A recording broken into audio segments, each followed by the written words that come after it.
मीच छत्रपती शिवाजी महाराजांबरोबर जेव्हा स्त्रीवर अत्याचार होत होता तेव्हा मीच होतो तलवार उपसणारा. आज काय होतंय? आज आपल्या घरासमोर आपण चालतो, आपल्या रस्त्यावर आपल्या भगिनींची इज्जत लुटली जाते, धक्का दिला जातो आणि आपण काय बघतो? मोबाईल काढतो. हीच का आपली शिवाजी महाराजांची शिकवण?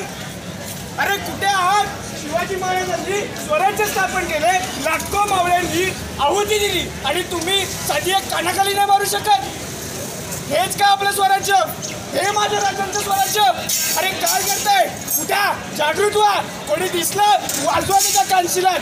तेही नाही जमलं तर निदान पोलीस कंप्लेंट तरी करा. अरे तेही नाही जमलं तर निदान आपल्या बहिणींची काळजी तरी घ्या. आज ती बहीण आहे, उद्या तुमची त्यासाठी बहीण असली तर तेव्हा तुम्हाला राग नाही येणार? अरे काय करू शकताय?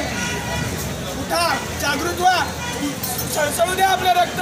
तेव्हा पुन्हा आपल्याला बोलता येईल की हो, माझ्या राजांचं स्वराज्य आजही तसंच आहे. आज मी स्वतः शिक्षा देण्याची ताकद ठेवतो, तर उद्या कोणी आपला तसं करणार नाही. बोला माझ्या मागे छत्रपती शिवाजी.